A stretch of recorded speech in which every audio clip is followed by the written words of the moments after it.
नमस्कार, स्वामी तुमच्या सर्व इच्छा पूर्ण करो. तर आज आपण पाहणार आहोत पोषण ट्रॅकर ॲपमध्ये जे नवीन अपडेट आलेलं आहे 25.3.1. त्यामध्ये कोणकोणते अपडेट आलेलं आहे ते आपण पाहूया. तर प्ले स्टोअरमध्ये जाऊन सर्वात प्रथम आपल्याला पोषण ट्रॅकर ॲप अपलोड करून घ्यायचं आहे. म्हणजे पहिलं जे ॲप होतं ते अनइन्स्टॉल करून पुन्हा इन्स्टॉल करून घ्यायचं आहे. तर हे बघा, आता मी इन्स्टॉल करून घेतलेलं आहे. त्यानंतर मी आता हे ॲप ओपन करते. ॲप ओपन केल्यावरती आपल्याला हे बघा काय नवीन आलेलं आहे अपडेट ते बघूया. तर पहिलं आहे ॲपची स्थिरता सुधारली आणि क्रॅश होण्याचे प्रमाण कमी झाले आहे.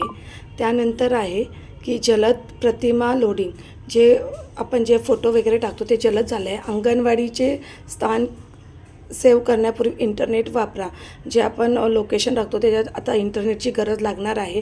त्यानंतर आभा सुधारणा, म्हणजे आभा काढण्यामध्ये सुधारणा झालेली आहे. लाभार्थी प्रोफाईलमध्ये मोबाईल नंबरचे अधिक सुलभ अद्ययावतीकरण झालेलं आहे. कार्यक्षमतेची सुधारणा आणि अनुकूलता झालेली आहे. म्हणजे हे एवढे अपडेट आपल्याला आलेले आहेत. चला पाहूया आभा आय डी आपण कशी क्रिएट करू शकतो अगदी सोप्या पद्धतीमध्ये, कारण ते आता नवीन अपडेट आलेलं आहे. त्याच्यामध्ये सांगितलं आहे की तुम्ही आता खूप सोप्या पद्धतीने मुलांचे किंवा गरोदर स्तनदा मातेचे आधार आय डी काढू शकता. चला पाहूया. तर आपण सर्वात प्रथम बेनिफिशरीवरती जाऊया. बेनिफिशरीला क्लिक केल्याच्यानंतर आता मी 6 महिने ते 3 वर्ष मुलाचा आभा आय डी काढणार आहे.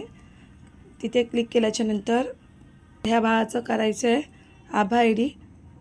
ते इथे आपण क्लिक करूया. इथे क्लिक केल्याच्यानंतर हे जे दिसतं आहे ABHA तयार करा, पुनर्प्राप्त करा, तिथे आपल्याला क्लिक करायचं आहे.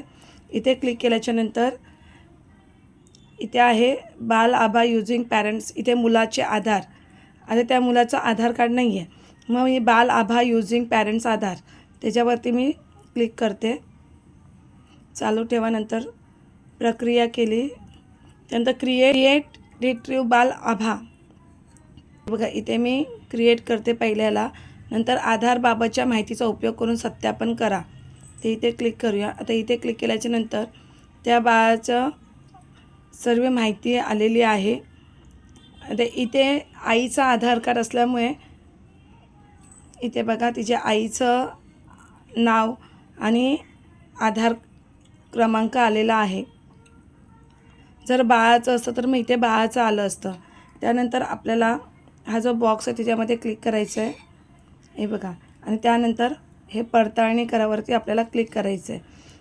पडताळणी करावरती क्लिक केल्याच्यानंतर आपल्याला आभा आय डी मिळून जाणार.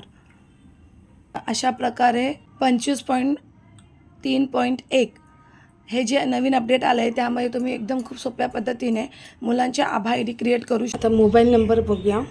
मोबाईल नंबरमध्ये काय आलं आहे त्यात बघा. इथे मोबाईलचं क्लिक करायचं. इथे जो पेन दिसतो आहे ना त्याच्यावरती आपण क्लिक करूया.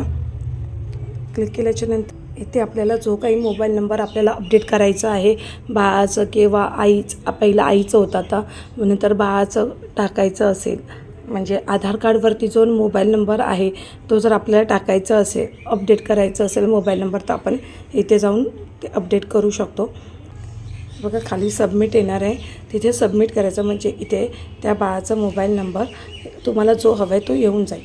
तुम्हाला जर माझा हा व्हिडिओ आवडला असेल तर एक like, share, subscribe and comments करायला विसरू नका. धन्यवाद.